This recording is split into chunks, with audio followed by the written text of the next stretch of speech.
안녕하세요. 인공지능 영상 처리 셋째 주 강의를 시작하도록 하겠습니다. 오늘은 녹화 영상은 1시간이고요. 그리고 실시간으로 저희가 1시간 실습을 같이 보도록 하겠습니다. 지난번에 이제 컨볼루셔널 뉴럴 네트워크에 대해서 잠깐 설명을 드렸습니다. 그래서 다시 한번 저희가 반복을 하면서 복습을 할 겸 해서 다시 한번 보겠습니다. 저희 인간은 영상을 볼 때 이런 식으로 보게 되어서 이제 강아지라는 거를 이제 금방 알아볼 수가 있습니다. 그런데 컴퓨터 같은 경우는 이걸 어떤 그냥 숫자의 집합으로만 보고 있습니다. 그래서 컬러에 대해서 각각 컬러 값을 갖고 있는 이 컬러에 해당하는 어떤 정수가 있는 것으로 그게 보고 있습니다.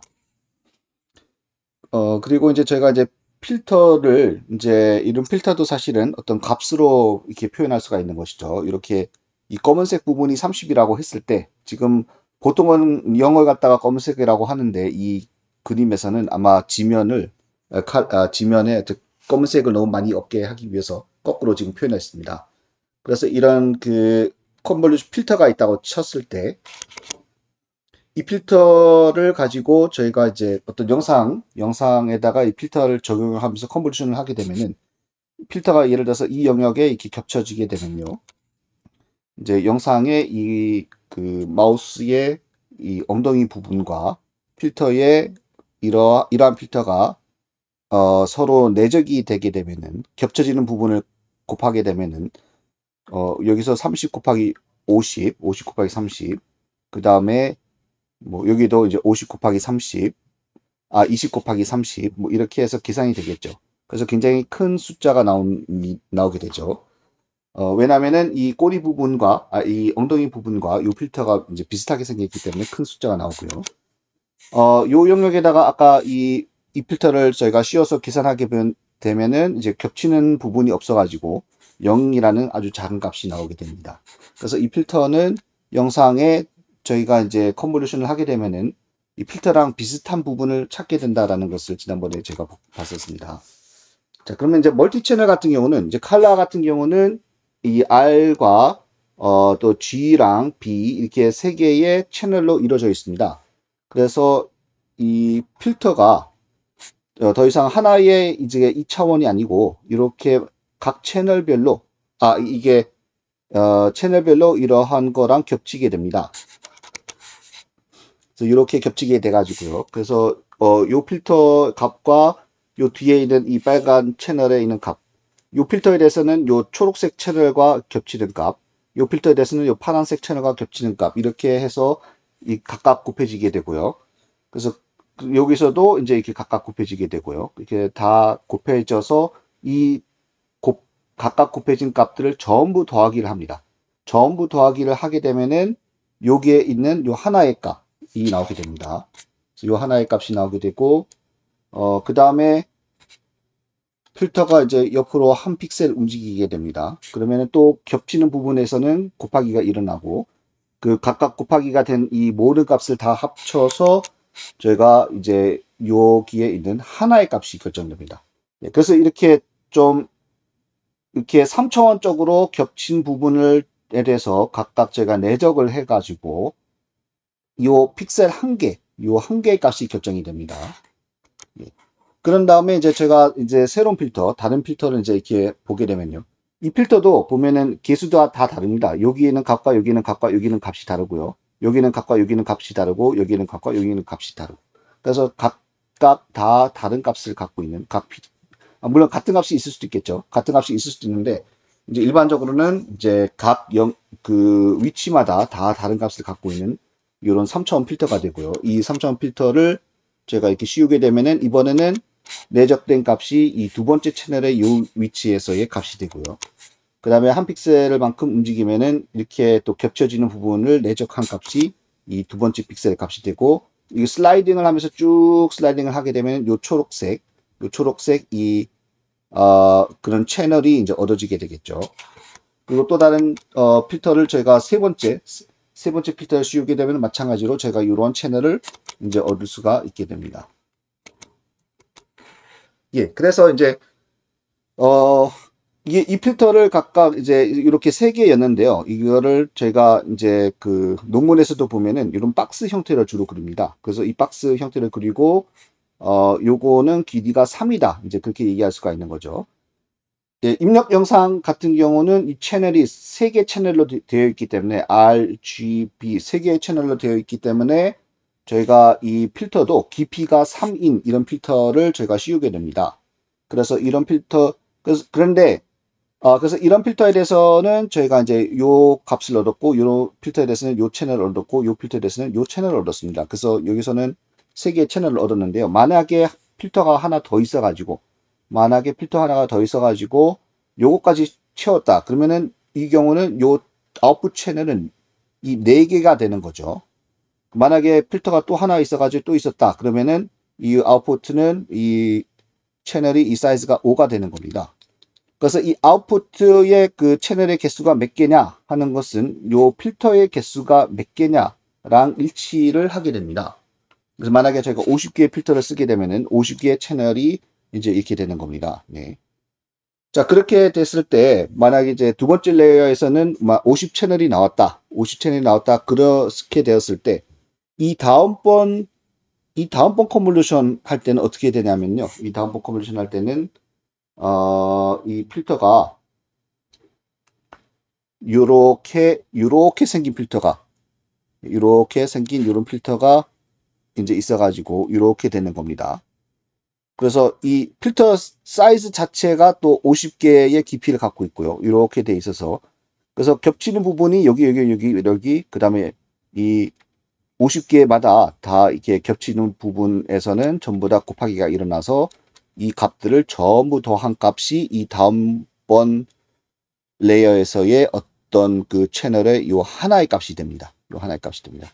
그래서 상당히 이 채널의 개수가 많으면 이 컨볼루션이 상당히 사실은 연산량이 많은 요 하나를 얻기 위해서 제가 50개의 이 필터랑 이 채널이 겹치는 부분을 전부 다 곱하기 하고 전부 더하기를 해야 되기 때문에 그렇게 해서 겨우 요 한 픽셀이 나오는 것이기 때문에 굉장히 연산량이 많아지게 된다는 걸 볼 수가 있습니다. 그래서 필터의 개수가 많아지면 연산량이 많아진다는 것을 볼 수가 있습니다. 그래서 이제 보통 논문에 보면은 이 인풋도 하나의 박스 형태로 이제 표현하고 필터도 박스 형태로 표현하고 출력도 하나의 박스 형태로 표현을 합니다. 그래서 이런 표현을 보시면은 이제 이런 의미를 갖고 있다라는 것을 생각하시면 되겠습니다.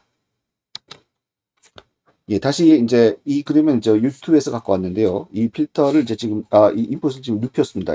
고양이 영상이 있는데 뎁스가 지금 이렇게 세 개의 뎁스가 있고요. R 채널에 대해서 하나, G 채널에 대해서 하나, B 채널에 대해서 하나 이렇게 돼 있고요. 위드스 넓이랑 하이트가 있다고 치겠습니다. 그러면은 이제 저희가 이 어떤 그 입력 영상 이게 영상일 수도 있고요. 이 다음 레이어에서는 이제 아무래도 이제 이런 그 멀티 채널이 되겠죠. 이 다음번에서는 이렇게 되는데 이것의 디멘션을 제가 생각을 하면은 일단은 그 채널의 개수가 있겠죠. 채널의 개수 이 사이즈. 그래서 인풋 채널의 개수 여기서는 3이 되겠고요. 그 다음에 인풋의 이 채널의 위드스 값이 있겠고 그 다음에 이 하이트 값이 이제 이렇게 주어지게 되겠습니다. 그래서 하나의 영상에 대해서는 저희가 이렇게 3차원으로 이렇게 표현이 되겠죠. 근데 이 영상이 하나만 들어가는 게 아니고요. 제가 이제 학습을 하게 되면은 이 하나의 영상만 놓고 학습을 하지 않고 여러 개의 영상을 놓고 학습을 합니다. 그래서 막 5개 영상을 넣고 학습을 하게 되면은 이 배치가 의미하는 것은 이 몇 개의 영상이냐. 그래서 number of image입니다. number of image. 하나의 배치 안에 있는 학습할 때 이제 한 번 학습할 때는 배치 하나를 쓰는데요. 그 배치 안에 이제 있는 이 이미지의 개수가 몇 개냐 하는 것이 여기 들어갑니다. 그래서 보통 저희가 인풋을 이렇게 4차원 형태로 표현을 합니다. 그래서 맨 앞에는 항상 이미지 개수입니다. 이미지 개수. 두 번째 거는 요 채널의 하이트, 세 번째 인자는 이 위드스, 네 번째 인자는 요 깊이를 나타낸다. 그런 다음에 컨볼루션을 해가지고 나온 것도 이렇게 나오게 되겠죠. 그런데 이런 것이 또 몇 개 나오냐면은 이미지의 개수만큼 나오는 거죠. 그래서 항상 이 앞에 이것도 이제 제가 4차원으로 표현하게 되는데요. 이 앞에는 number of 이, 이, 이 number of image입니다. number of image.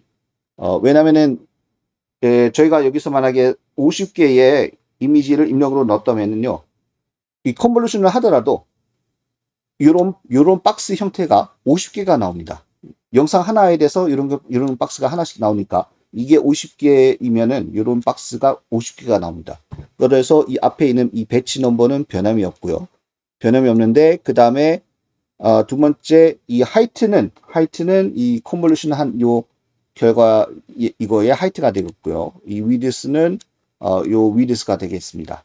그래서 이것은 제가 컨볼루션을 어떻게 했느냐에 따라서 이 하이트랑 위드스는 달라질 수는 있습니다. 같을 수도 있고 달라질 수도 있습니다. 그리고 마지막에 인풋 채널은 이번에는 뭐가 되냐면은 이 인풋 이렇게 되고요. 이 인풋 여기서의 이 채널의 개수는 뭐랑 같냐면은 컨볼루션을 할 때 사용했던 필터가 몇 개였느냐 그 값과 일치를 하게 되죠. 만약에 저희가 컨볼루션 할 때 50개의 필터로 컨볼루션 했다면은 요 채널도 이제 50개가 된다는 것입니다. 그래서 이제 이렇게 왜 4차원으로 이렇게 표현한다는 것을 볼 수가 있고요. 이것은 저희가 이제 프로그래밍을 할 때 요 그림을 머릿속에 갖고 있어야지만 프로그래밍을 할 때 헷갈리지 않기 때문에 이 그림과 이 내용을 잘 간직하면 좋겠습니다. 이 유튜브를 이제 보게 되면요, 이제 어떻게 되냐 하면 한번 보겠습니다. 예, 이 유튜브인데요. 예. 이렇게 컨볼루션 이렇게 겹친 부분에선 다 곱하기가 되고요. 그래가지고 이렇게 올라간다고 얘기가 됐죠. 예. 그런데 이제 지금 이 높이는 뭐를 의미하냐면요. 이 높이는 무엇을 의미하냐면은 그러니까 필터 하나 가지고 이제 이렇게 쭉 가면서 하면은 위치마다 하나씩밖에 값이 안 나오죠. 사실 하나밖에 안 나오는데 이것이 뭘 나타내냐면은 K개의 필터를 썼다는 겁니다. K개의 필터를 쓰면은 자, 이거 하나 하면은 이제 채널이 하나 생길 텐데요. K개의 필터를 쓰면 또 이렇게 K개 이렇게 올라간다는 뜻입니다. 그래가지고, 이렇게 된다라는 것을 표현한 겁니다. 서로 다른 K개의 필터 컨버리션에서 K개의 채널이 생겼다는 것을 이렇게 이제 표현했습니다. 그래가지고, 이제 이렇게 쭉 하면은, 그러니까는 이게 지금 필터 하나가 얘 전체를 만들었다는 것은 아니고요. 이걸 만들어냈을 때는 이미 필터를 여러 개를 사용했다. 이 깊이만큼 K개의 필터를 사용했다라는 거를 이제 나타내는 그림입니다. 그렇게 해서 컨볼루션에 의해서 뎁스가 K개인 이러한 출력 결과를 얻을 수 있게 된다는 뜻입니다. 그래서 이거를 저희가 이제 피처 맵이라고 부를 수도 있고요. 피처 맵이라고 아웃풋 뎁스라고 부르고요. 그다음에 이것은 저희가 패치인데 패치 사이즈가 있다라고 볼 수도 있고요. 자, 이 필터를 또 이제 필터도 디멘션을 갖습니다. 필터의 디멘션을 갖는데 필터의 디멘션은 좀 다릅니다. 요 앞에가 필터의 개수가 아니고요. 이 필터 하나에 대해서 이 필터가 갖고 있는 하이트가 요 앞에 오고요. 이 필터가 가는 이 위드스, 이 넓이가 이제 두 번째 인자로 오게 되고요. 그런데 인풋 채널 이 몇 개냐? 이거는 이제 이 필터를 적용하려고 하는 이 영상의 이 채널의 개수를 말합니다. 그게 이제 이 필터의 이 채널의 개수랑 가까이 되겠죠. 예. 그래서 여기까지가 하나의 필터에 대한 얘기고요. 근데 아웃풋 채널이 몇 개냐 하는 거는 지금 요 K를 말합니다. 그래서 이게 이제 필터의 개수랑 같습니다. 필터의 개수. 예. 필터의 개수인데 필터의 개수가 요 뒤에 옵니다. 아까 앞에서는 이제 이미지가 몇 개냐는 요 앞에 왔었잖아요. 넘버 오브 이미지. 필터는 이 필터가 몇 개냐는 요 뒤에 옵니다. 그래서 조금 이게 디멘션과 각 위치에 이 각 위치의 그 의미가 앞에서는 하고는 조금 다릅니다. 예, 그렇게 됐고요. 그 다음에 저희가 필터를 하는데 스트라이드 아까 봤던 거는 이제 한 픽셀씩 시프트 하면은 그게 스트라이드 1입니다. 스트라이드 1. 그런데 만약에 제가 요렇게 한번 했고요. 다음에 움직일 때는 두 픽셀을 만약에 움직였다. 두 픽셀만큼 움직였다 그러면은 요 위치에서는 값이 나오지만 요 위치에서는 값이 안 나오고 요 위치에서는 나오고 여기서는 안 나오고 이렇게 되는 거죠. 그럴 때 만약에 X 쪽으로 이제 두 칸씩만큼 움직이면서 필터링 했다 그러면 X에서는 스트라이드 2가 된다라고 했고요. 마찬가지로 Y축으로도 제가 한 칸씩 띄어서 할 수 있는 거죠. 그러면 Y축으로도 스트라이드 2를 썼다 이렇게 쓸 수 있습니다. 네. 그렇게 쓸 수가 있고요. 그렇게 되면은 이 필터링한 결과가 어떻게 나올까요? 이 필터링한 결과가 이 위드스랑 하이트가 반씩 줄어들게 되겠죠. 왜냐하면 요 가운데 한 번씩 안 했기 때문에 이 막대기 모양을 쭉 모아 놓으면은 이렇게 조금 이 막대기를 모아 놓으면 이 위드스도 반, 이 화이트도 이거의 이 반, 위드스도 이거의 이게 반 이렇게 나오게 되는 것입니다. 자, 이 두 번째 이 스트라이드는 제가 이렇게 나타내고요. 제가 이제 요거는 주로 1을 줍니다. 모든 이미지에 대해서 할 때는 1을 주고요. 만약에 여기가 2가 돼 있다면은 이미지 하나씩 이제 건너뛰면서 하겠다는 얘기가 됩니다. 이미지 차원에서 건너뛰면서. 근데 이미지 차원에서 제가 건너뛰면서 하려면은 그 이미지를 제가 넣을 이유가 없지 않습니까? 그러니까 이제 요거는 거의 항상 1, 2라고 생각하시면 되고요. 네 번째 챔니까 어떤 의미였는지 잠깐 잊어버렸는데, 요것도 저희가 거의 그냥 1로 넣습니다. 네, 1로 넣게 됩니다. 아마 그 채널 중에서 빼고 싶은 채널이 만약에 이제 1이면은 아마 제가 생각했을 때 모든 채널을 다 이렇게 에 대해서 다 이제 한다는 얘기고, 이게 만약에 2면은 뭐 예를 들어서 두 번째 채널마다만 하겠다라는 뜻인데, 그것도 저희가 거의 사용하지 않죠. 거의 모든 채널에서 항상 저희가 연산을 한다고 생각하시면 되겠습니다. 그 다음에 패딩 밸리드는 이제 제가 이제 지난번에 봤었지만 컨볼루션 할 때 이 바운더리를 빼고 하면은 밸리드라고 하고요. 바운더리까지 이제 값이 나오게끔 그러니까 요걸 조금 더 키워가지고 여기 똑같은 사이즈가 나오게끔 하려면 한다 했을 때는 패딩 세임이라고 제가 이름을 짓게 됩니다. 네. 예, 그 다음에 이제 비선형 함수가 이제 한 번씩 들어가야 된다라는 것을 제가 이제 봤었었고요. 그래서 많이 넣고 있는 것 중에 하나가 이제 렐로 함수입니다. 그러니까는 x를 갖다가 어떤 매트릭스랑 곱해가지고, 거기에다 이제, 바이어스를 더합니다. 어떤 벡터를 더합니다. 이 w는 인풋랑 곱해지는 거고요. 이 바이어스가 더해지는 거는, 이 벡터가 더해지는 거는 요 인풋하고는 상관없습니다. 인풋하고는 상관없이 그냥 독립적으로, 그러니까는, 어떤 벡터 x가 있었는데 그 벡터 x를 w랑 곱합니다. 그런 다음에 이 x랑 곱해지는 게 아니라 독립적으로 이렇게 b라는 벡터를 더하는 그 연산을 제가 이렇게 표현할 수가 있습니다. 그렇게 하면은 이제 어떤 새로운 이제 두 번째 레이에서 어떤 벡터가 나오게 되겠죠. 어떤 벡터가 이제 새로운 C라는 벡터가 나온다 하면은, 그런데 이 C에 대해서는 제가 렐루를 한번 통과합니다. 그래서 이 C에 있는 모든 값에 대해서 제가 이 난리니어 함수를 이렇게 적용을 합니다. 그러면은 이 또 값이 나오겠죠. 그 다음에 다시 또 리니어로 W2랑 곱하고 B2랑 더하고 이렇게 쭉 나오고 이렇게 합니다. 그래서 마지막에는 소프트맥스를 한번 통과합니다. 소프트맥스를 통과했다는 의미입니다. 소프트맥스 함수는 소프트맥스 함수를 쓸 수도 있고요. 옛날에는 이 난리니어 펑션으로 이 소프트맥스 함수를 씁니다. 네, 소프트맥스 함수를 썼다라는 것이고, 이 소프트맥스 함수를 통과하면은 마치 어떤 확률처럼 나오는 어떤 것이 나온다라는 것이고요. 근데 난리니어 함수를 렐루를 쓸 수도 있지만 옛날에는 시그모이드 함수를 썼습니다. 그래서 시그모이드 함수를 써서 어떤 픽셀 값을 요렇게 생긴 게 시그모이드 함수고요. 요걸 약간 스케일링을 해서 마이너스 0.02를 이제 요 t 앞에다가, 얘가 이제 t인데 t에다가 이제 요만큼 이제 0.02를 곱하고 그 다음에 t에다가 약간 빼기 4를 해서 한 걸 여기다 넣습니다. 그래서 만약에 그러면은 128, 이 각 픽셀마다 이거는 적용합니다. 그래서 이 128이라면은 128을 픽셀에 대한 값을 여기다 집어넣어서 그러면 이거를 이제 밑쪽으로 계산하게 되면은 밑가 1.44가 됩니다. 그러면은 계산하게 되면 0.19가 되죠. 그러니까 이 픽셀 위치에 있는 값은 이렇게 되고요. 마찬가지로 요 픽셀 값은 이렇게 이제 변화가 되고요. 그래서 픽셀별로 이제 이 0을 여기다 또 집어넣게 되면은 얘는 또 계산을 하면 0.02가 나옵니다. 그래서 픽셀별로 이렇게 적용을 해서 이렇게 새로운 영상을 얻게 됩니다.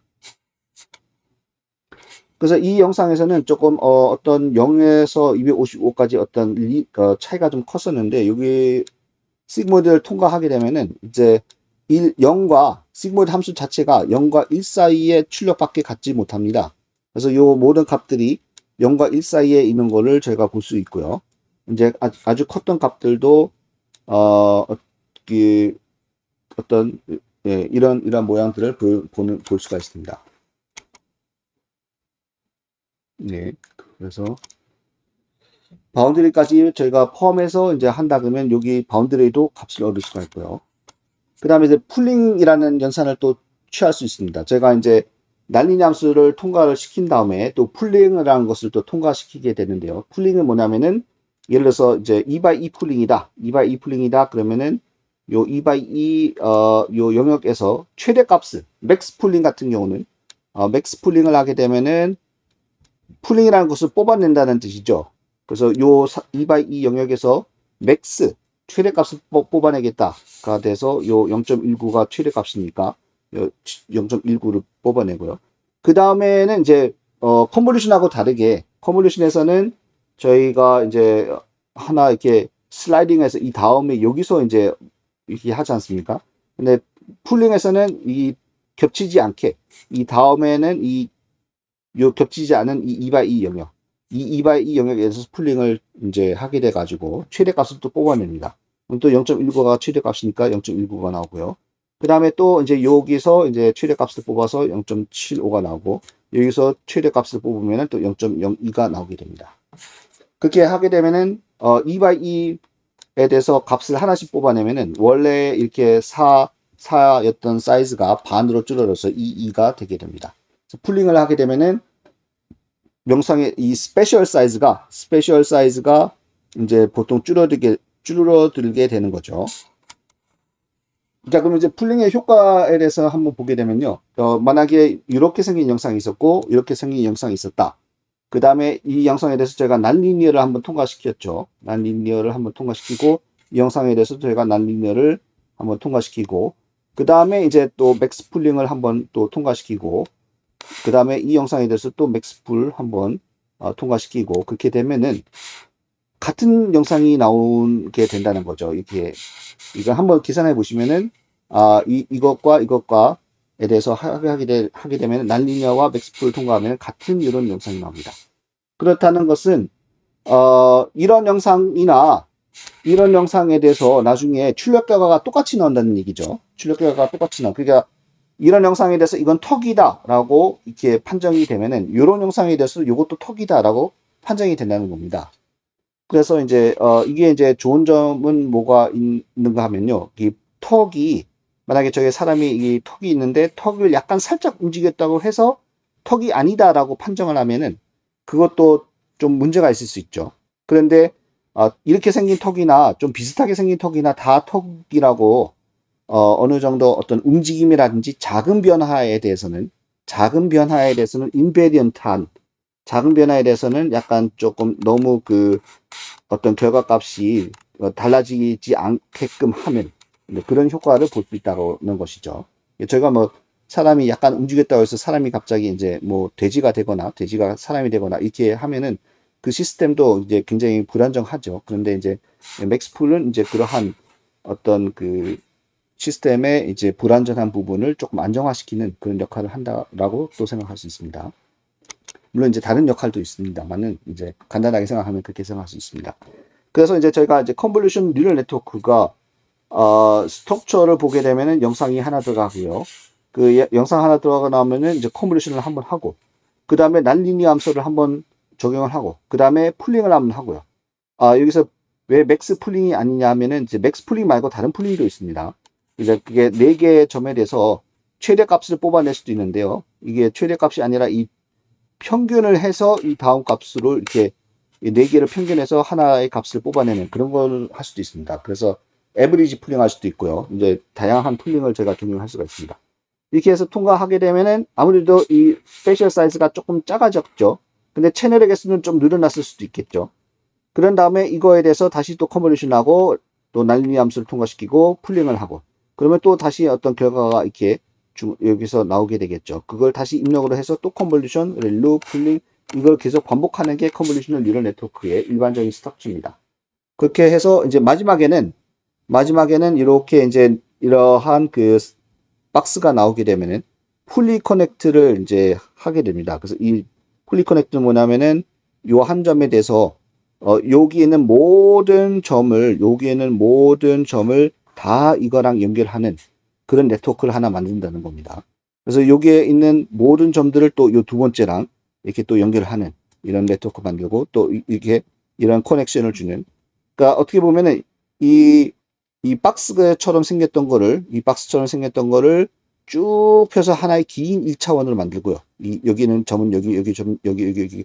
그 아주 긴 점으로 만들고, 선으로 만들고, 그 다음에 이 다음에 있는 이 노드들과 모두 다 커넥트 되는.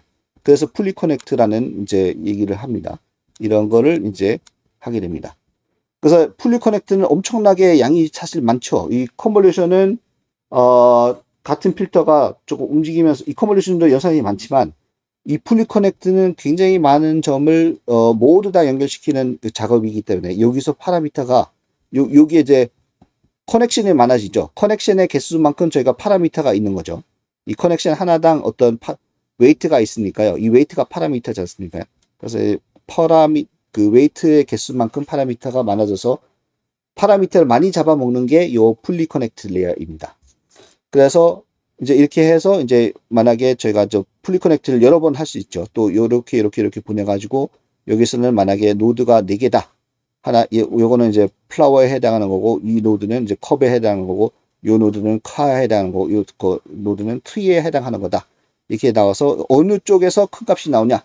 이제 그렇게 해서 여기서 큰 값이 나오면 플라워고, 여기서 큰 값이 나오면 컵이고, 여기서 큰 값이 나오면 카고, 여기서 큰 값이 나오면 트리다. 이제 이렇게 결정을 하려고 한다는 것이죠.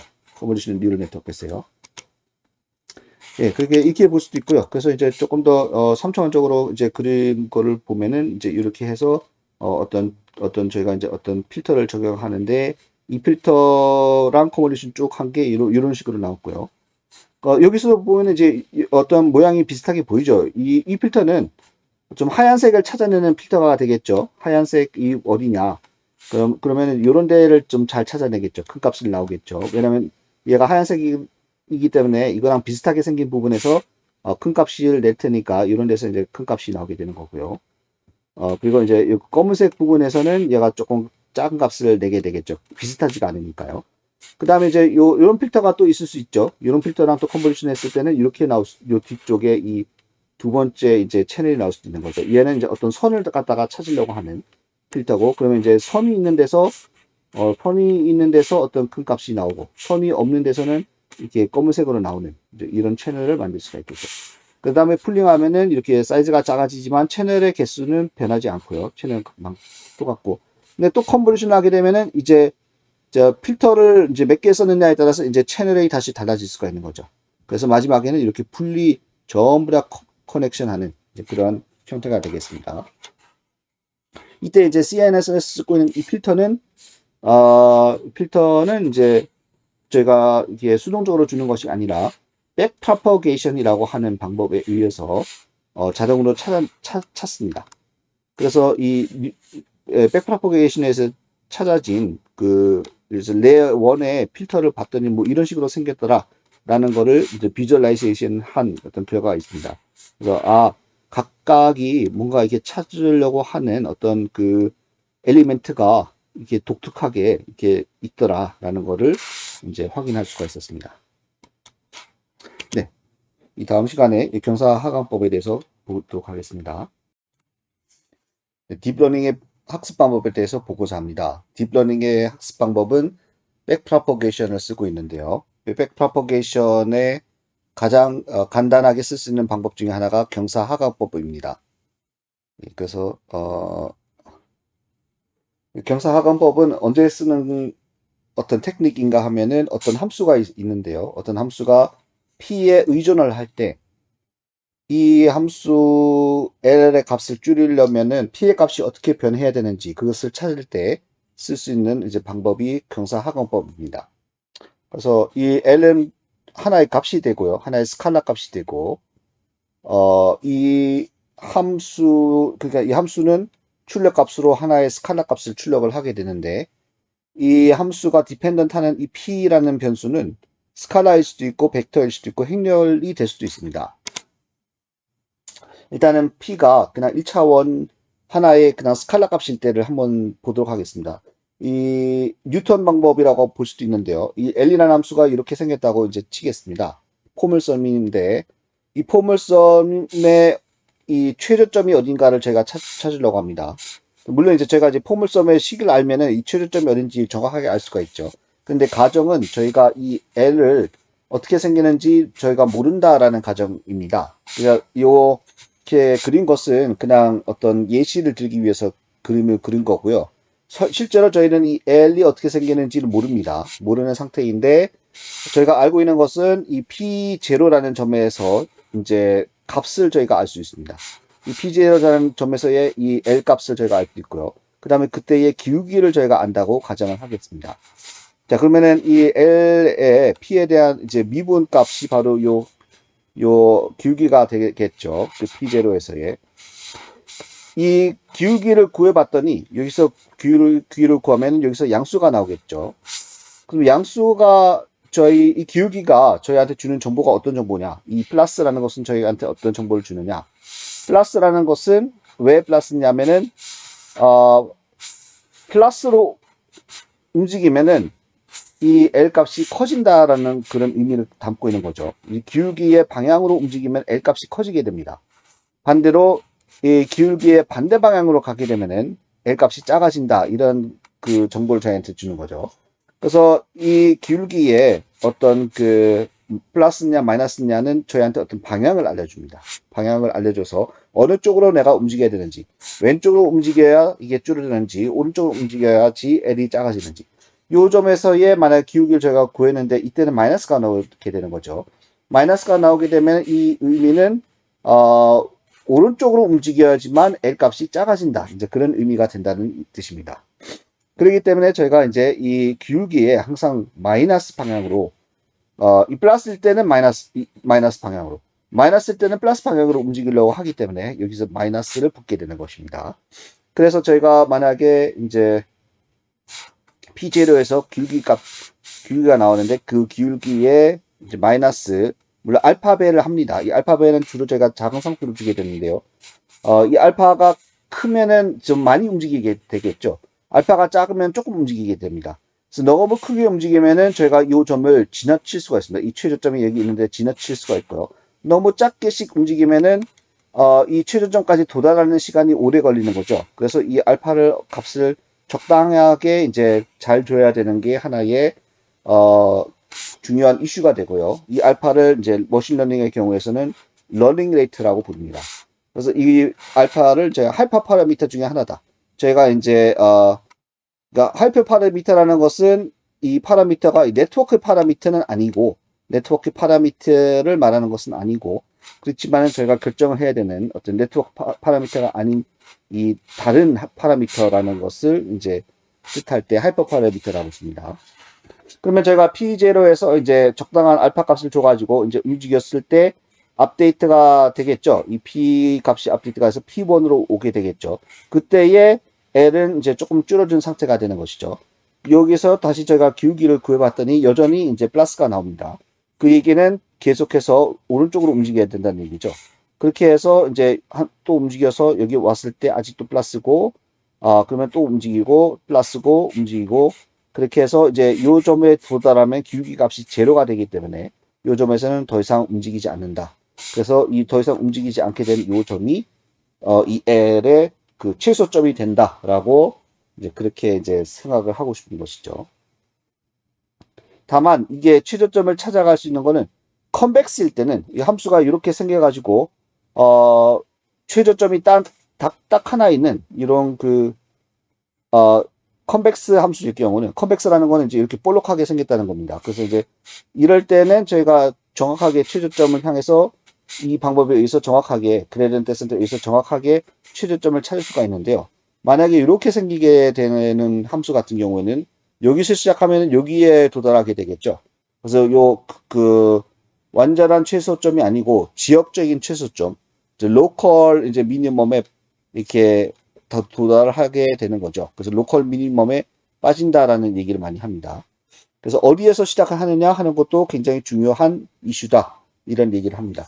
그런데 이제 뭐 이거에 대해서도 좀 얘기하려면 굉장히 많은 얘기가 돼야 되는데요.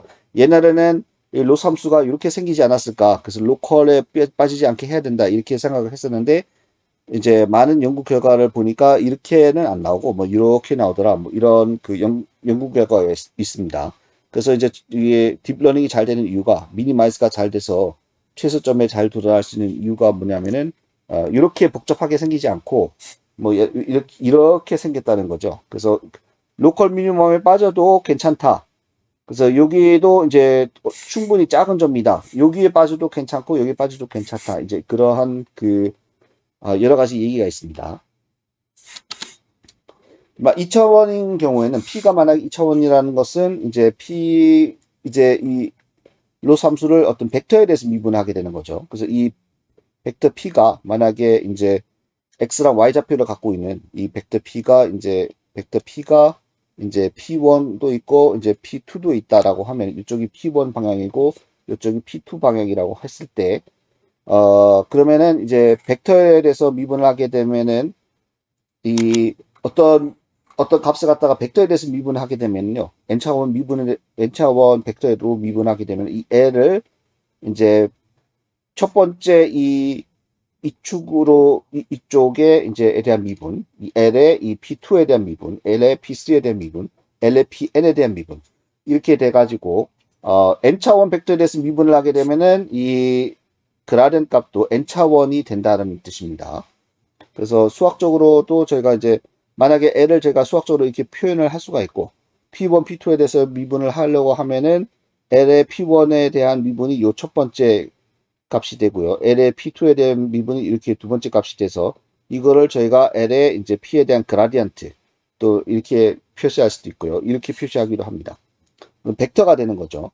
그래서 이 값은 이 그라디언트 값은 그라디언트 값은 이 어떤 점에서 가장 빨리 올라가는 쪽의 방향을 갖습니다. 가장 이제 경사도가 높은 쪽의 방향을 갖고요. 그 다음에 그 경사도가 얼마냐 이거에 이제 매그니튜드는 이 L의 이제 P에 대한 어떤 이 절대값은 이 경사가 얼마나 되느냐 그 값을 갖습니다. 그래서 이제 경사도가 높을수록 큰 값을 갖고요. 이거의 어떤 이 방향은 이제 가장 빨리 올라가는 쪽으로의 방향을 갖습니다. 그래서 이렇게 마이너스를 하게 되면은 가장 빨리 내려가는 쪽의 방향으로 이제 내려가게 됩니다. 그래서 여기서의 그레디언트 구했더니만 이쪽으로 움직였고요. 여기서 이제 그레디언트 구하면 이렇게 움직이고 이렇게 해서 움직여서 계속 2차원적으로 움직이다 보면은 이제 이런 로컬 미니멈에 들어갈 수가 있다는 뜻이죠. 근데 만약에 여기서 시작을 했다면 이렇게 해서 여기에 빠질 수도 있다는 거죠. 그래서 요런 데다가 빠질 수 있지만은 이런 곳으로 올 수도 있다는 것이죠. 예. 그렇게 해서 이제 저희가 이제 어떤 L 값을 줄이려면은 어떻게 줄여야 되는가? 그레디언트의 마이너스 방향으로 계속 움직이면 된다. 이제 그런 것을 이제 제가 볼 수가 있었고요.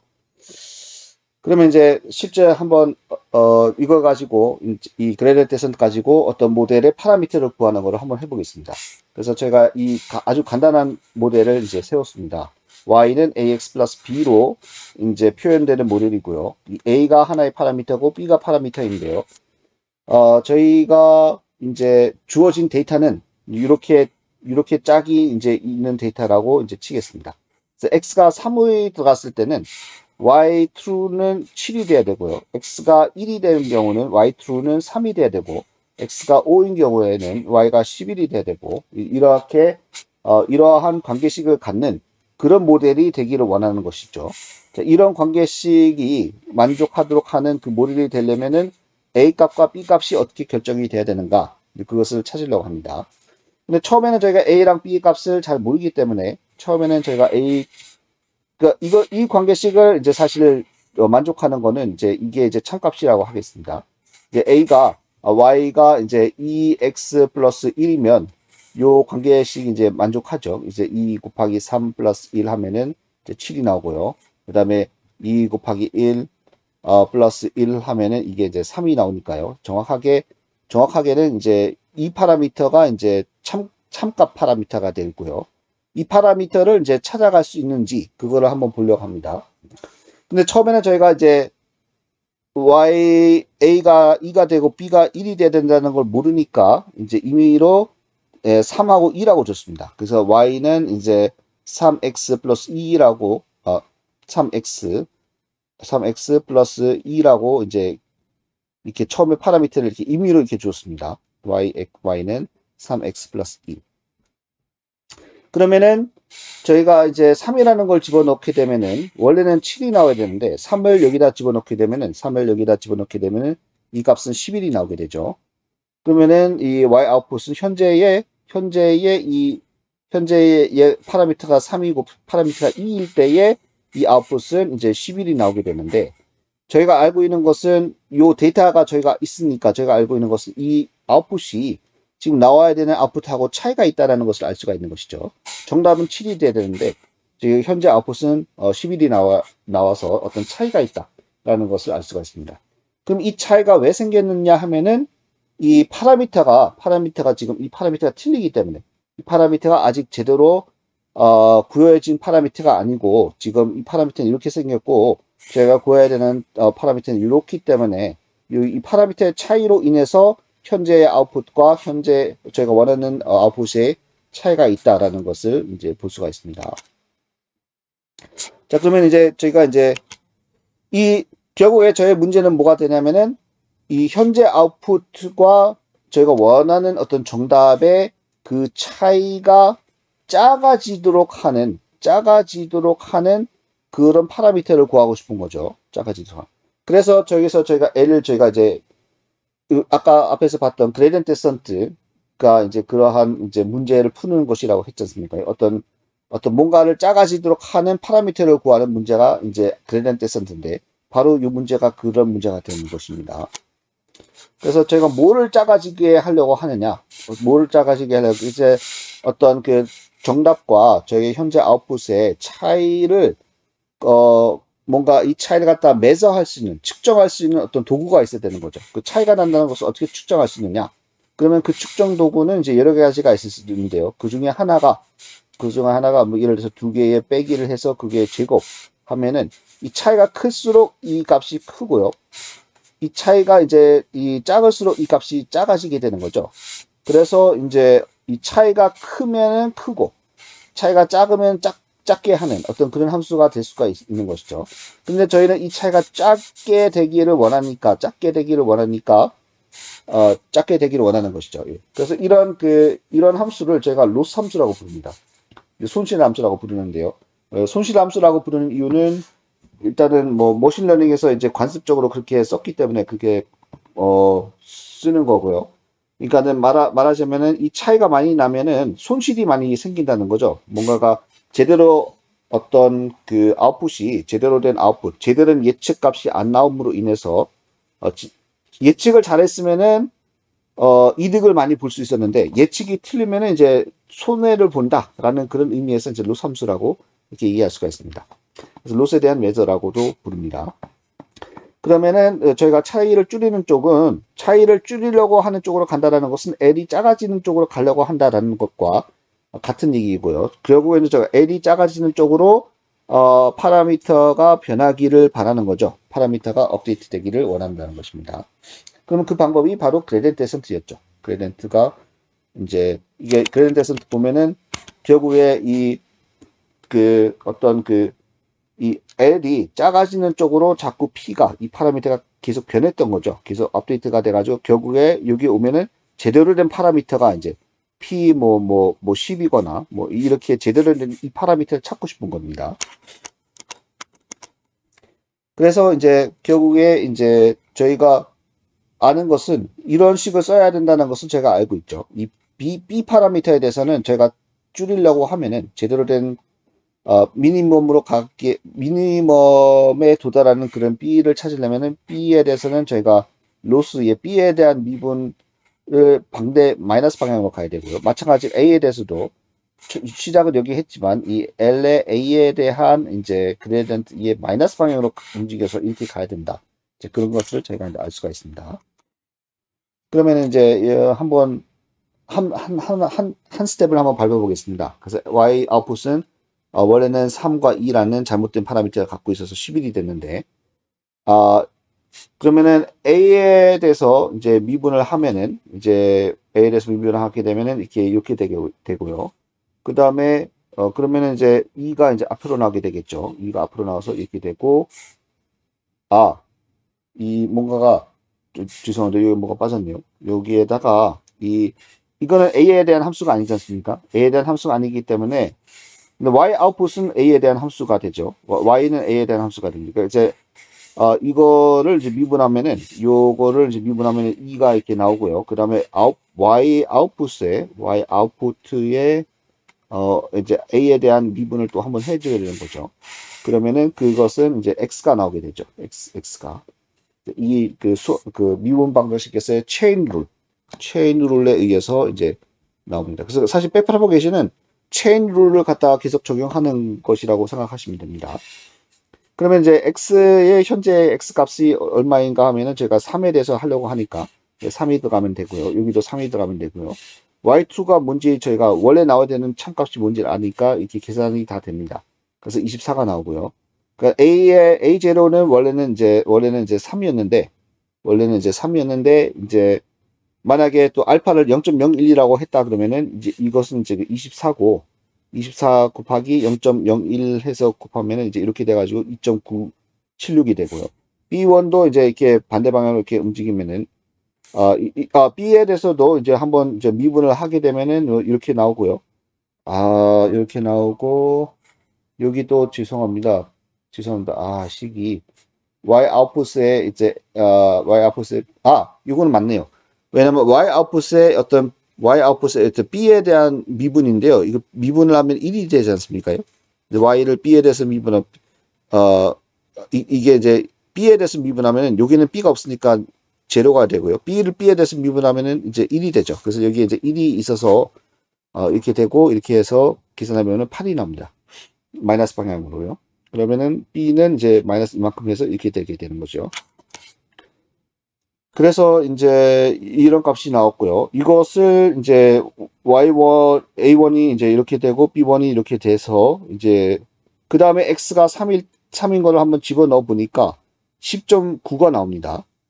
자, 아까 전에는 11이 나왔었는데 이제 이 새로운 파라미터에 대해서는 이 X를 3을 집어넣으면 입력을 집어넣으면 10.9가 나옵니다. 그래서 좀 true에 조금 더 가까워진 걸 볼 수가 있죠. true가 7이니까요. 그래서 이제 물론 이제 조금밖에 안 움직였지만 어쨌든 이 11과 7의 차이보다는 이 10과 이제 10.9의 차이가 작아진 거죠. 그래서 업데이트가 제대로 된 것을 볼 수가 있습니다. 네, 그렇게 해서 이제 이 다음 스텝에 대해서 이게 업데이트를 한번 계산을 해보시면 좋겠습니다. 그렇게 계산을 해서 이제 10.9가 됐는데 이 다음에 새로 업데이트된 파라미터를 적용했었을 때 같은 x3에 대해서 이 아웃풋이 더 7에 더 가까워졌는지 그걸 한번 수식으로 한번 풀어서 한번 해보시면은 좋을 것 같습니다. 안녕하세요. 국민대학교 윤상민 교수님 지도하에 석사 연구를 진행하고 있는 이재빈입니다. 오늘은 파이토치 딥러닝 프레임워크를 활용하여 신경망을 구현한 후 구현한 신경망을 이용하여 분류기를 학습하고 특정 이미지에 대해 분류를 수행을 해보는 과업을 수행해 보도록 하겠습니다. 먼저 이미지를 출력하기 위해서 matplotlib 라이브러리의 inline 함수를 호출합니다. 파이토치 딥러닝 프레임워크는 numpy 어레이와 다르게 텐서 형태의 데이터로 모든 데이터를 처리합니다. 파이토치 딥러닝 프레임워크에서는 이미지와 영상 등을 처리하기 위해서 토치 비전이라는 패키지를 제공하고 토치 비전 패키지 내에는 이미지넷, 사이퍼10, 사이퍼100 등의 여러 다양한 분야에서 많이 사용되고 있는 데이터셋을 제공하고 있습니다. 저희는 사이퍼10 데이터셋을 활용을 하여 저희가 구현한 신경망에 대해서 분류기를 학습시키고 테스트를 해보도록 하겠습니다. 사이퍼10 데이터셋은 비행기, 자동차, 새, 고양이, 사슴, 개, 개구리, 말, 배, 트럭 총 10가지 부류의 이미지들을 포함하고 있는 데이터셋입니다. 각 이미지들 모두 32by 32by 3채널의 이미지로 이루어져 있습니다. 이미지 분류기를 학습하기 위해서는 5가지의 과정을 거치게 됩니다. 첫째, 토치 비전 라이브러리를 사용하여 사이퍼10의 학습용 테스트용 데이터셋을 불러오고 정규화를 수행합니다. 두 번째, 합성곡 신경망 컨볼루션 뉴럴 네트워크를 정의합니다. 셋째, 손실함수와 최적화 기법을 정의합니다. 넷째, 학습용 데이터를 사용하여 신경망을 학습합니다. 다섯째, 시험용 데이터를 사용을 하여 신경망을 검사합니다. 그중 첫 번째 과업인 사이퍼10 데이터셋을 불러오고 정규화하는 과업을 보도록 하겠습니다. 먼저 사이퍼10을 불러오기 위해서는 토치와 토치 비전 라이브러리를 임포트합니다. 그리고 토치 비전에서 데이터 전처리와 관련된 패키지인 트랜스폼 패키지를 임포트합니다. 토치 비전 데이터셋의 출력은 0과 1 사이의 범위를 갖기 때문에 이를 -1과 1 사이의 범위로 정규화된 텐서를 반환하기 위해 compose라는 함수를 사용을 하여 전처리 기법들을 묶으면 되겠습니다. 입력 이미지를 텐서 자료형으로 바꿔주는 toTensor 함수와 정규화를 수행을 하는 normalize 함수를 수행합니다. 첫 번째 인자값은 평균값, 각 3채널에 대한 평균값을 의미하고 두 번째 튜플의 의미는 표준 편차를 의미합니다. 저희는 저희가 구현한 신경망 모델을 GPU 장치 위에서 학습을 수행을 할 예정이기 때문에 그 GPU 내에서 학습하기 위한 배치 크기를 결정을 해줍니다. 이 배치 크기는 휴리스틱하게 모델마다 다 다르게 설정을 할 수 있습니다. 토치 비전에서 제공을 하는 사이퍼10 데이터셋을 불러오기 위해서는 위와 같이 토치 비전 내에 데이터셋 내에 있는 사이퍼10을 호출을 하면 됩니다. 인자로 어느 루트에 데이터를 저장할 건지, 그리고 학습용 데이터인지 아닌지, 그리고 다운로드를 할지에 대한 여부와 전처리를 적용을 할 것인지에 대한 값을 인자로 전달받습니다. 총 학습용 데이터셋은 5만 장이 주어집니다. 그리고 이렇게 불러온 데이터셋을 데이터 로더라는 객체를 통해서 감싸고 저희는 그 데이터 로더 객체를 하나하나씩 탐색을 하면서 구현한 신경망에서 불러와서 학습을 수행을 합니다. 테스트셋도 똑같이 테스트셋을 구현을 한 후 테스트 로더를 통해서 데이터 로더 객체로서 감싸줘서 그 테스트 로더를 통해 저희는 테스트를 수행을 할 예정입니다. 크기는 아래와 같습니다.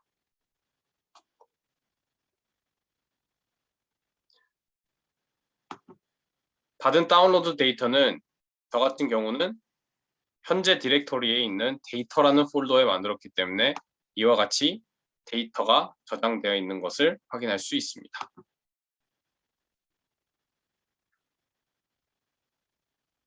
학습용 이미지를 몇 개 보기 위해서 학습용 이미지를 보여주는 imshow 함수를 구현을 하였습니다. 이미지는 파이썬에서 보통 numpy array로 봤기 때문에 이전에 정규화 과정을 수행했던 것을 역으로 하여 역으로 정규화를 수행을 한 후 numpy 이미지 numpy and array로 기존의 텐서를 변형을 하기 위해서 numpy에서 제공하는 트랜스포즈 함수를 통하여 토치에서 제공하는 텐서의 채널 height width 순의 텐서 형태를 height with 채널 순으로 바꿔주는 과업을 수행을 하여 이미지를 보여줍니다. 그리고 위에서 구현한 트레인 로더, 테스트 로더는 객체이기 때문에 이터 함수를 이용을 하여 하나씩 탐색을 할 수가 있습니다. 그리고 저희는 이렇게 토치 비전 패키지에서 제공을 하는 make grid 함수를 이용하여 여러 장의 이미지를 그리드 형태로 확인을 할 수 있습니다. 그리고 각 이미지에 대해서 어떤 클래스 라벨인지에 대해서 출력하는 것을 수행을 하였습니다. 사슴, 개구리, 자동차, 사슴 총 이 4가지 이미지가 학습용 데이터에서 셔플된 배치로 해서 출력된 것을 확인할 수 있습니다. 분류기를 학습하기 위한 두 번째 과업인 합성곡 신경망을 정의하는 것입니다. 3채널의 이미지를 입력으로 받아서 저희는 신경망을 학습할 수 있도록 구현을 할 예정입니다. 그리고 GPU상에서 모델을 학습하기 위해 토치에서 제공을 하는 디바이스 함수를 이용을 하여 쿠다 툴킷을 사용을 하여 GPU를 학습할 수 있도록 디바이스를 지정을 해줍니다.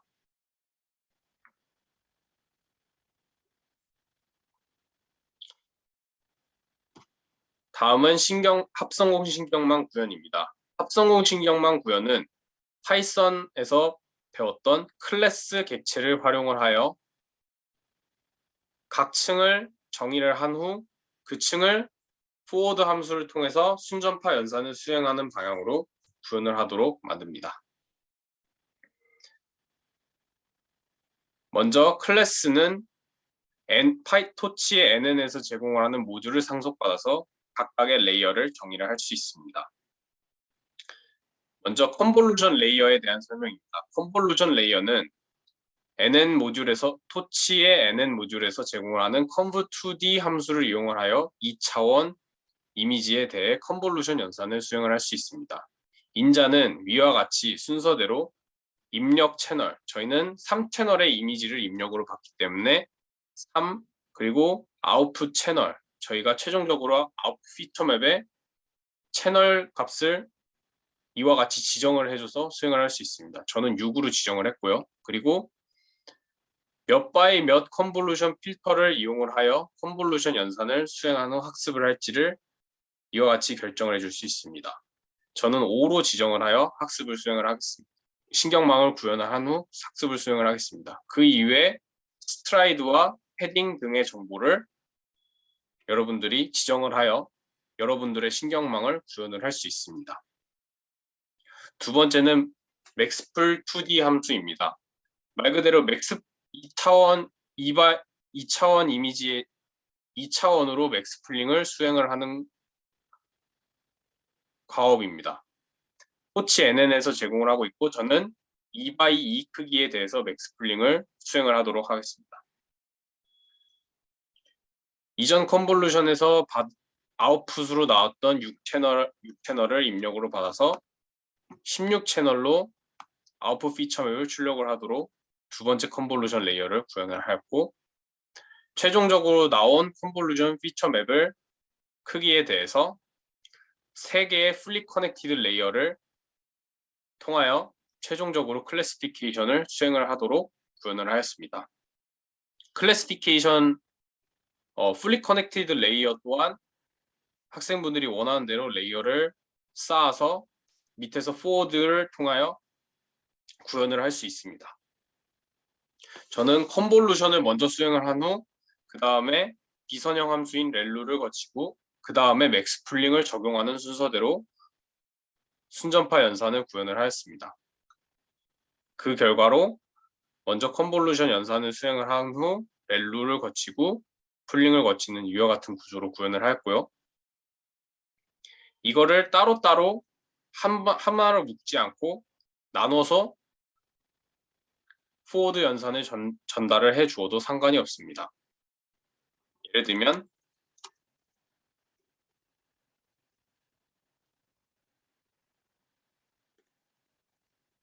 이와 같이 먼저 컨볼루션 연산을 수행을 한 후 토치 NN의 펑션 모듈에서 제공하는 렐로 함수를 입력으로 이렇게 받고 그 다음에 위에서 정의한 풀링 레이어를 이렇게 구현을 해도 위와 같이 똑같이 수행이 된다라는 의미입니다. 이렇게 두 개의 컨볼루션 레이어 연산을 컨볼루션, 렐루, 맥스 풀링 순으로 하면 최종적으로 아웃풋 피처 맵을 출력을 하면 그 피처 맵을 풀리 커넥티드 레이어 연산을 통해서 일자로 쭉 편 후 3개의 풀리 커넥티드 레이어를 거칩니다. 풀리 커넥티드 레이어를 거칠 때도 풀리 커넥티드 레이어 그 다음에 비선형 함수로 렐루를 사용을 하여 두 개의 층에 대해서 풀리 커넥티드 레이어를 수행을 한 후 최종적으로 마지막에 클래시피케이션을 수행하는 레이어에 대해서는 비선형 함수인 렐루를 적용하지 않은 결과값을 출력하도록 신경망을 구현을 하였습니다. 저희는 GPU상에서 모델을 학습을 시킬 거기 때문에 이와 같이 to 함수를 이용하여 그 GPU 디바이스 위에서 모델이 학습을 할 수 있도록 지정을 하였습니다. 그리고 제가 구현한 모델에 대해서 최종적으로 어떤 피처맵과 몇 바이 몇 크기의 이미지가 나오는지에 대한 결과가 나오는 것을 확인할 수 있습니다.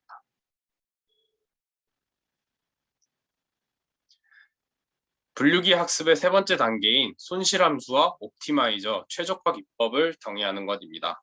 저희는 교차 엔트로피 손실함수와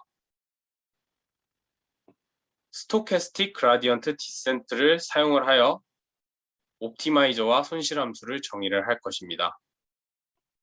크로스 엔트로피 로스는 토치 NN 모듈에서 제공을 하는 크로스 엔트로피 로스를 사용을 하고 옵티마이저는 토치 옵팀에서 제공하는 SGD 함수를 이용을 하여 구현을 하도록 하겠습니다. SGD는 모델의 파라미터들을 인자로 받고 그리고 학습률과 모멘텀의 정도 등을 인자로 합니다. 그 다음은 신경망을 학습을 하는 부분입니다.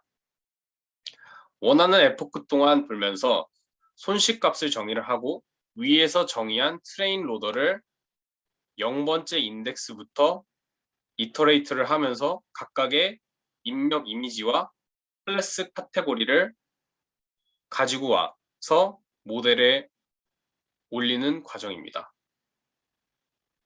먼저 입력 이미지와 그 클래스 라벨을 위에 신경망 모델과 같이 GPU 위에 올려야 GPU 위에서 학습을 수행을 할 수가 있습니다.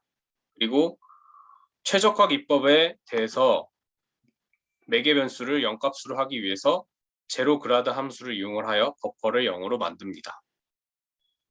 위에서 구현한 신경망에 대해 입력 이미지를 넣어줘서 예측된 값을 출력을 하고 위에서 구현한 크로스 엔트로피 손실함수를 이용을 하여 예측된 결과값과 그라운드 트루스 라벨 값을 비교를 합니다.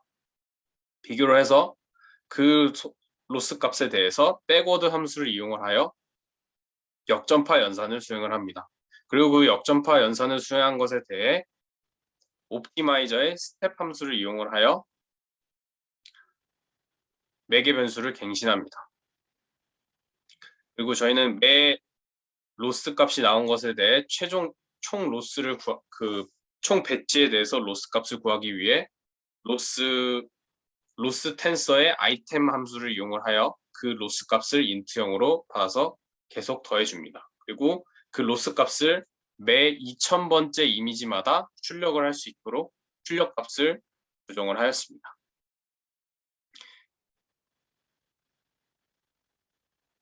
이와 같이 로스 값이 처음에는 2.21이었다가 덤덤덤 로스 값이 에포크가 지나가면서 줄어드는 것을 확인할 수 있습니다.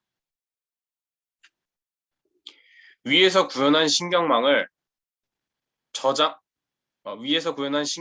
매개 변수를 저장을 하기 위해서 토치에서 제공을 하는 세이브 함수를 통해서 모델 파라미터를 저장을 할 수 있습니다. 모델 파라미터와 가중치 파라미터들에 대해 저장하는 자세한 방법은 아래 링크를 참고하시면 될 것 같습니다. 다섯 번째로 저희가 학습한 모델을 불러와서 테스트용 데이터셋을 활용을 하여 과연 분류기가 새로운 테스트 데이터셋에 대해서 분류를 잘 수행을 하는지 테스트를 하는 과업입니다.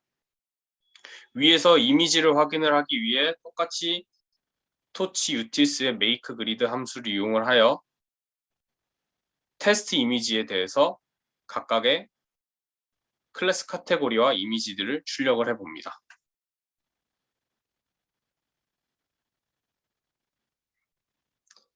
위에서 저장한 파이토치 모델을 불러들이기 위해서는 이와 같이 위에서 구현한 클래스를 다시 한번 재정의를 해줘야 됩니다. 위에서 구현한 신경망 인스턴스인 net와 다르게 해도 또 다른 변수명으로서 테스트넷이라는 신경망 인스턴스를 구현을 하였고 이 또한 학습은 아니지만 GPU 위에서 수행을 하기 위해서 GPU 디바이스 위에 올려줍니다. 그리고 구현한 클래스 신경망 인스턴스에 대해서 load state dict 함수를 통하여 위에서 학습한 것에 대해서 가중치 파일을 불러옵니다. 이제 위에서 학습한 가중치 모델들을 불러와서 테스트 이미지에 대해서 어떻게 예측을 하는지 보도록 하겠습니다. 토치의 max 함수를 사용을 하면 최종적으로 예측한 값에 대해서 몇 차원 가장 높은 값을 인덱스를 뽑아보기 위해서 위와 같이 수행을 하면 되겠습니다. 저희 토치 맥스를 했을 때 결과값은 가장 큰 토치 텐서와 그것의 인덱스를 반환을 합니다. 그래서 저희는 그 인덱스를 활용을 하여 최종적으로 cat, car, truck, plane이라는 카테고리가 저희가 위에서 이 테스트 이미지 확인한 것에 대해서 예측을 한 것을 확인을 할 수 있습니다. 그리고 테스트 데이터셋을 올린 테스트 로더에 대해서 얼마나 정확하게 저희가 학습한 신경망 모델이 분류를 수행하는지에 대해 확인을 해보도록 하겠습니다. 위와 다른 점은 위는 학습을 하기 때문에 백워드 함수를 통하여 그라디언트 버퍼를 계속해서 업데이트를 해줬지만 테스트는 그라디언트를 계산할 필요가 없기 때문에 토치에서 제공을 하는 노그레드 함수를 통하여 학습이 아닌 과정 중에서 테스트를 수행할 수 있도록 설정을 해줍니다. 그리고 테스트 로더 위에 트레인 로더와 같이 테스트 로더를 이터레이트를 하면서 GPU 위에 이미지와 클래스 텐서를 올려주고 아웃풋 예측한 이미지에 대해 가장 높은 값을 출력하는 인덱스 값을 구하고 최종적으로 몇 개가 정확도가 얼만큼 높고 얼마만큼의 수치를 갖는지 분류에 대해서 얼마만큼의 정확도를 갖는지에 대해서 출력을 해보는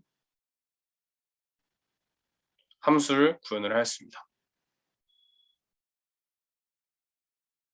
죄송합니다. 함수는 아니고 제가 그냥 구현을 하였습니다.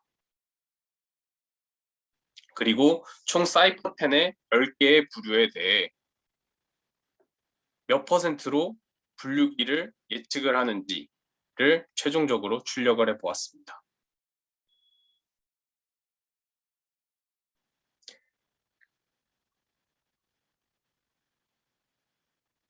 네, 여기까지이고 모든 셀들은 콜의 파일 위에서 실행을 해도 올바르게 수행이 되는 것을 확인을 할 수 있습니다. 지금까지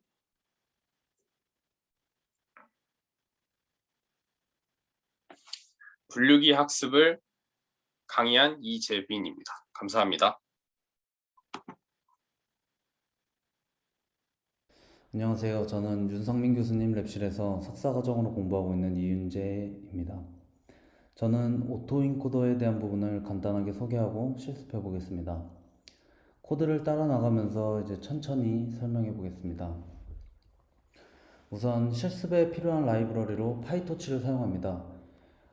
그러나 이제 기존의 텐서플로우를 사용하시는 분들은 이제 텐서플로우를 사용하셔도 무방합니다.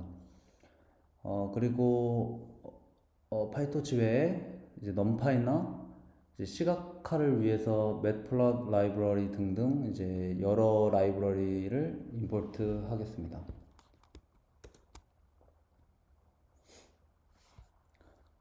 이번 실습에서 이제 데이터셋 같은 경우에는 숫자 이미지 데이터셋인 엠니스트 데이터셋을 사용하도록 하겠습니다.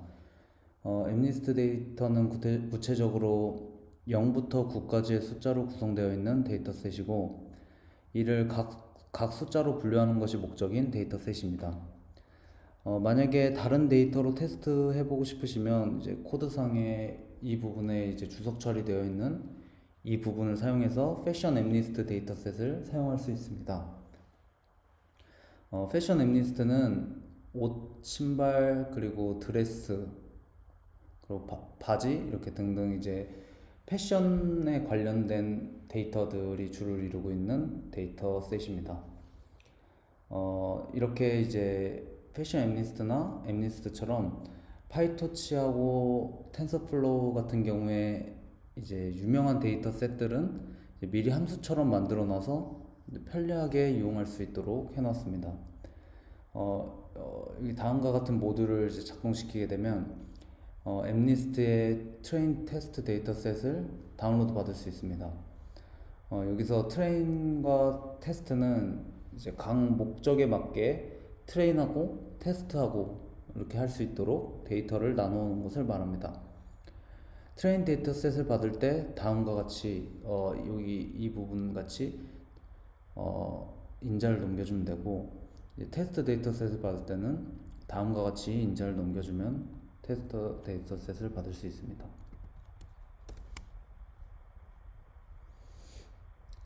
다음은 트레인 데이터셋에서 랜덤으로 이미지와 라벨을 한 개씩 꺼내와서 시각화한 코드입니다. 네, 여기 보시면 5에 대한 이미지에 라벨이 5가 붙어 있는 걸 확인할 수 있고 7에 대한 이미지에 7이 붙어 있고 1에 대한 이미지에 1이 붙어 있는 걸 확인할 수 있습니다. 네, 이 부분은 이제 데이터를 네트워크에 넣기 전에 여러 처리를 해주는 코드입니다. 트랜스폼이라고 이제 네트워크에 데이터를 넣어주기 전에 이제 데이터를 처리해주는 그런 전처리적인 부분인데 예를 들어서 이미지를 이제 노멀라이즈 해준다거나 여기에 있는 것처럼 넘파이 베어를 텐서형으로 바꿔준다거나 그리고 또 노이즈를 이미지에 노이즈를 추가해서 더 견고한 네트워크를 만들고 싶다거나 그럴 때 사용할 수 있습니다. 근데 저희는 이제 여러 처리를 사용하지 않고 그냥 넘파이 베어를 텐서형으로 바꿔주는 이 투텐서 이 부분만 사용하도록 하겠습니다.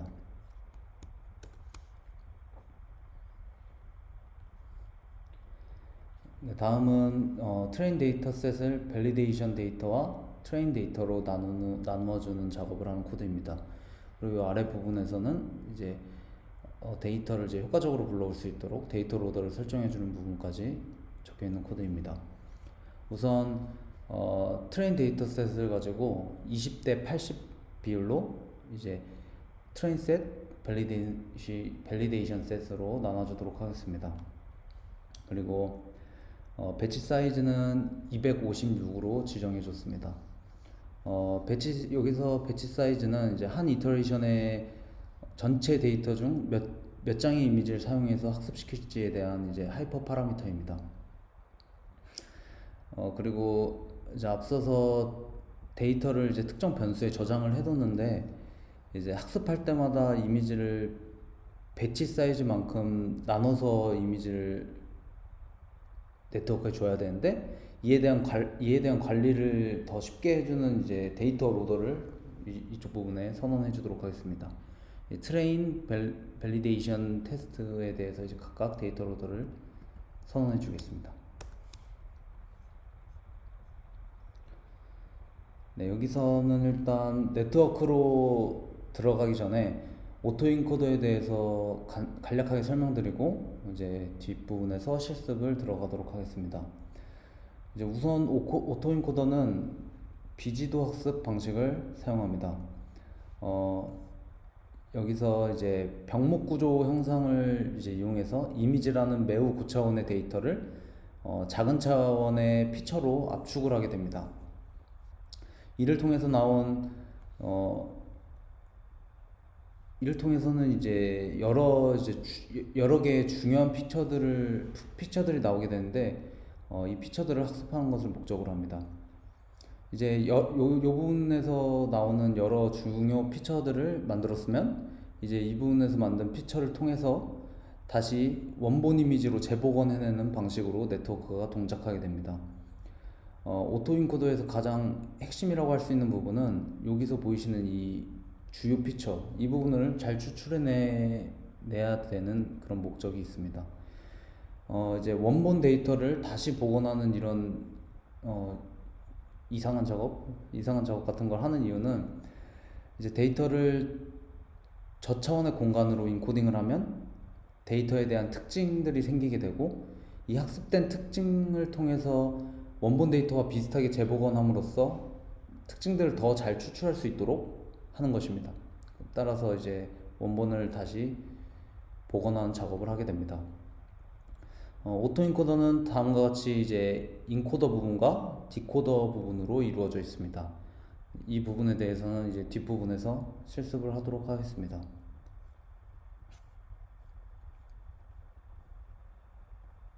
네, 이 부분은 인코더 부분입니다.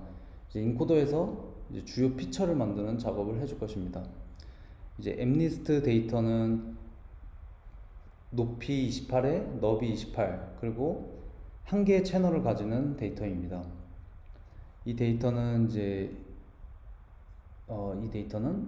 인코더 여기 CNN 부분으로 들어가게 되는데 이 부분에서 이제 3x3 필터 그리고 스트라이드 2 그리고 패딩 1을 통해서 이제 8개의 채널을 가지는 그런 압축된 피처를 받게 됩니다. 그리고 여기서 16 그리고 32 이렇게 채널을 늘려가면서 압축을 하게 됩니다. 이 뒷부분에 플래튼 레이어하고 리니어 레이어 이 부분이 있는데 이 부분은 이제 뒤쪽에서 이제 설명드리겠지만 뒤쪽에서 이제 레이턴트 피처를 이제 시각화하는 코드가 나오는데 이제 그 시각화를 이제 편리하게 하기 위해서 해준 작업이라고 볼 수 있습니다. 왜 이런 작업을 하냐면 이제 시각화를 좀 더 편하게 하기 위해서 이제 피처 자체를 좀 많이 줄여서 그래야 이제 저희가 사람이 눈에 보기 편하기 때문에 그런 작업을 해주는 그런 코드라고 할 수 있습니다. 이 부분에서 저희가 지정을 해주면 저희가 이제 원하는 그런 공간 차원으로 축소를 하게 됩니다. 네, 윗부분은 인코더에 대한 부분이었고 이제 아랫부분은 이제 디코더에 대한 부분입니다. 디코더도 인코더를 딱 뒤집어 놓은 것처럼 생겼는데 이제 디코더는 이제 만든 피처를 다시 복원하는 작업을 해줍니다. 인코더가 위에서 아래로 쭉 밟아왔다면 이제 디코더는 이제 위로 쭉 밟아오듯이 이제 구성을 해주면 됩니다. 그리고 요 마지막 부분에서 최종적으로 나오는 이제 아웃풋이 원본 이미지의 사이즈와 이제 동일하게 나오도록 그렇게 설계를 해야 합니다.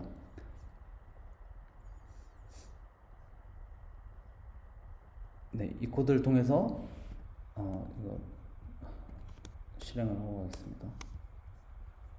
네, 이 코드를 통해서 이제 제가 시각화 과정에서 원하는 차원을 입력해서 이제 인코더와 디코더를 구성하게 됩니다.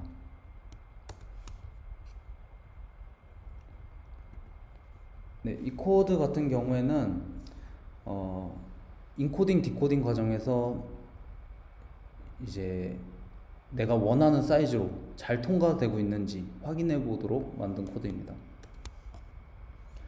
네, 여기 처음 그 오리지널 이미지 쉐입을 보시면 일단 배치 사이즈 1에 그리고 여기 그 채널 1개 그리고 높이, 너비 해서 28씩 이렇게 가지고 있고 저희가 인코딩해서 최종적으로 저희가 원하는 그 차원을 여기서 4로 지정을 해줬기 때문에 여기서 최종 4로 나오는 걸 확인할 수 있고 이제 마지막 이제 인코더에서 나온 값을 디코더에 넣어서 디코더에서 이제 최종적으로 출력된 이제 이미지 쉐이프가 이제 배치 1에 채널 1개를 갖고 있고 그리고 높이 28에 너비 28을 갖고 있는 그 원본 이미지와 똑같은 사이즈인 것을 확인할 수 있습니다.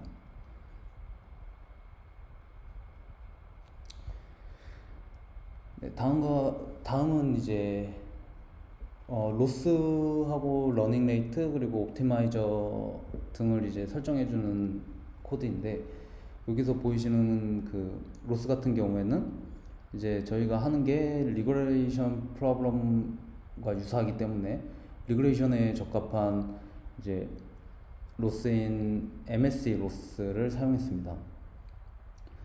그리고 여기 보이시는 그 러닝 레이트는 0.001로 사용합니다. 그리고 이 부분에서 이제 학습을 할 때 이제 모델의 가중치를 최적화해주는 그런 옵티마이저를 선언해줬는데 이제 옵티마이저에는 다양한 옵티마이저들이 있지만 이제 가장 사람들이 많이 쓰는 아담 옵티마이저를 사용하도록 하겠습니다. 그리고 이 부분은 네트워크를 학습하기 위해서는 저희가 CPU 연산을 하는 게 오버헤드가 심하기 때문에 이제 되게 많은 사람들이 GPU를 사용합니다. 따라서 저희도 만약에 GPU를 사용하는 게 가능하면 이제 CUDA라는 것을 설정해줘서 GPU를 사용할 수 있도록 아니면 CPU를 사용하도록 이렇게 설정해 주겠습니다. 그리고 저희가 위에서 만든 그 모델들을 이제 GPU 상에서 연산할 수 있도록 이제 이동시켜주는 작업을 하게 됩니다.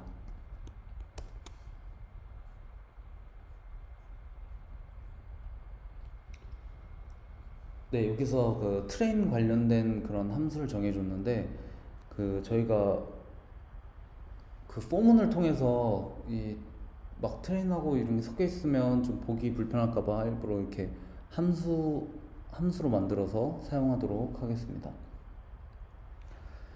이 부분에서 이제 인코더, 디코더를 이제 트레인할 목적으로 사용할 것이다 라는 것을 알려주기 위해서 이제 다음과 같이 선언을 해줍니다. 그리고 저희가 위에서 만들어줬던 데이터 로더를 이용해서 이미지를 이제 하나씩 이미지를 한 그룹씩 갖고 오게 되고 한 배치 사이즈씩 갖고 오게 되고 그 배치 사이즈의 이미지를 이제 인코더에 집어넣어주고 그 인코더에서 나온 그 아웃풋을 디코더에 넣어줘서 최종 이제 출력물을 내뱉게 됩니다. 그리고 이 부분에서 저희가 재복원한 그 값과 원본 이미지를 이제 이 로스 함수를 통해서 차이값을 비교하게 되고 이제 그 값을 통해서 로스 값을 이렇게 로스라는 변수에 저장을 하게 됩니다.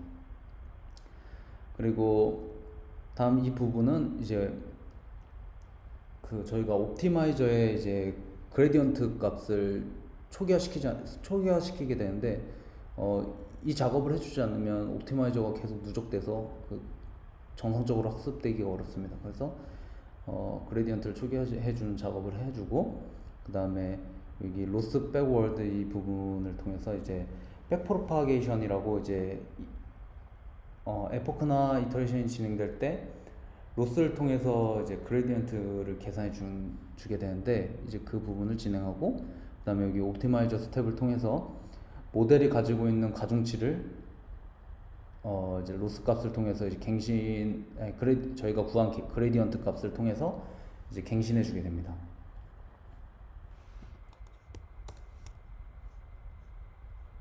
네, 다음은 테스트하는 함수에 대한 부분인데, 이 부분은 그냥 그 위에서 뭐 가중치를 갱신한다던가 이런 부분을 제외하고 비슷하게 구성했습니다.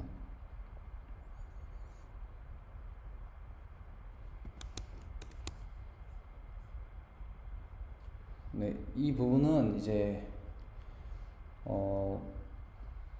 저희가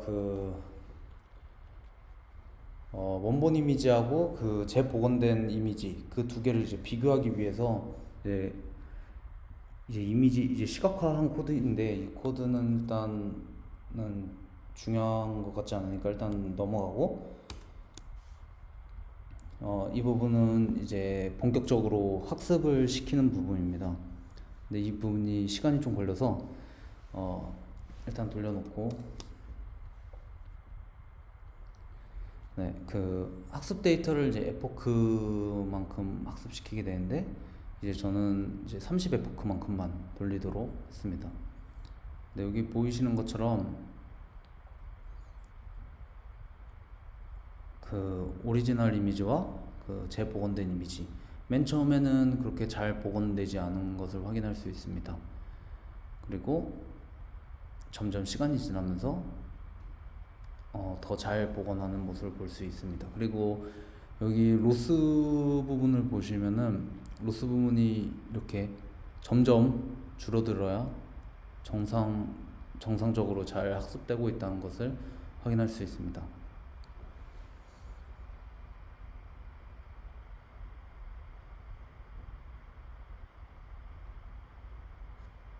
네, 여기 보이시는 것처럼 점점 이제 이미지가 선명해지고 더 원본 이미지와 비슷해지는 것을 확인할 수 있습니다.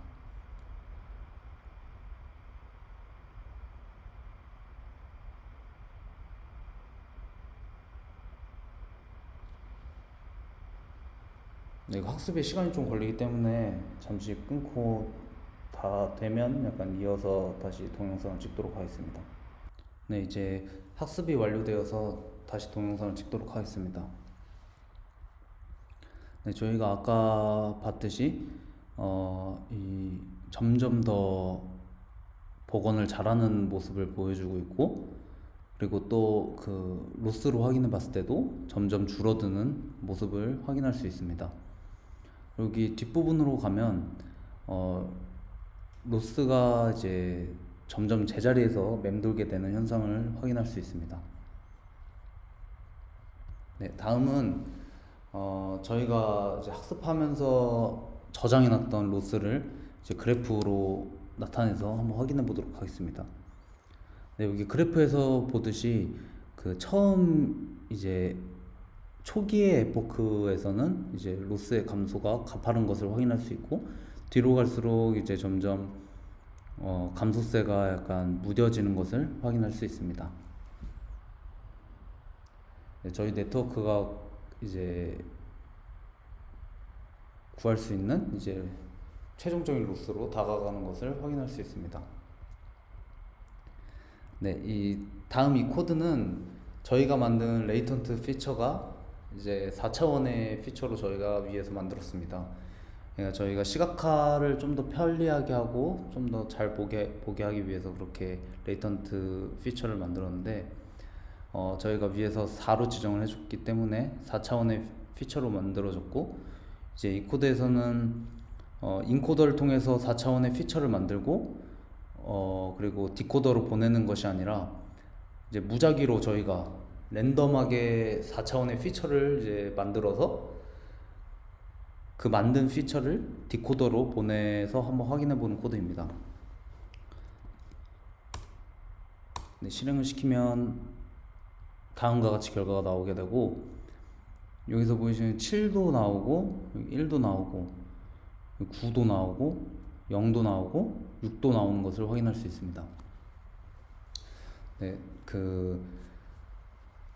이제 다음과 같은 이런 오토 인코더의 그런 응용법 중에 하나가 이제 저희가 뭐 뉴스나 그런 데서 많이 봤던 이제 겐이라고 할 수 있는데, 저희는 일단 오토 인코더에 대한 부분만 오늘 실습을 하는 것이기 때문에 겐에 대한 내용은 설명하지 않도록 하겠습니다. 네, 다음은 이제 레이턴트 피처 벡터를 이제 출력을 한번 해보겠습니다.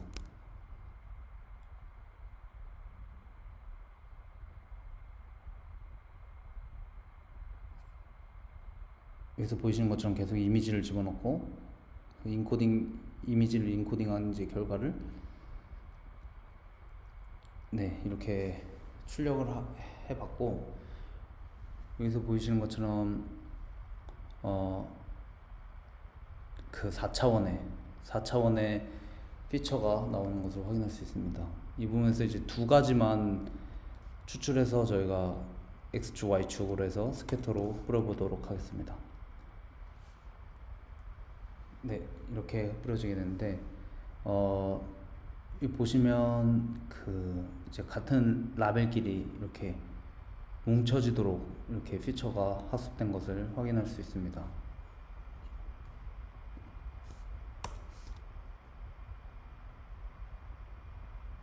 네, 이렇게 비슷한 라벨끼리는 비슷한 공간에 위치하도록 이렇게 네트워크가 학습을 하고 있는 것을 확인할 수 있습니다. 네, 이제 저희가 군집이 잘 형성되는지 확인해 보는 코드를 지금 돌리고 있기 때문에, 이제 4차원의 저희가 위에서 만든 4차원의 피처 레이턴트 피처를 이제 PCA를 통해서 분석한 것을 이제 시각화 한번 해보도록 하겠습니다. 그래서 PCA를 선언해주고, 그래서 PCA를 시각화를 해주면 네, 다음과 같이 나오는데, 이제 4차원짜리 저희가 만든 레이턴트 피처를 이제 PCA를 사용해서 2차원짜리 피처 벡터로 만들어주고 그것을 이제 시각화해준 코드입니다. 네, 다음처럼 그 2번 라벨은 2번 라벨끼리 모여있고, 7번은 7번끼리, 3번은 3번끼리, 8번은 8번끼리, 1번은 1번끼리 이렇게 뭉쳐져 있는 것을 확인할 수 있습니다.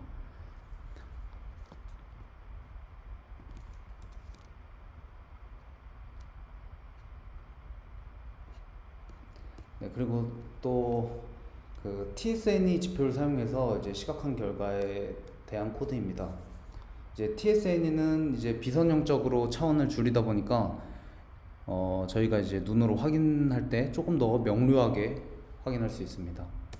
코드를 실행해 보겠습니다.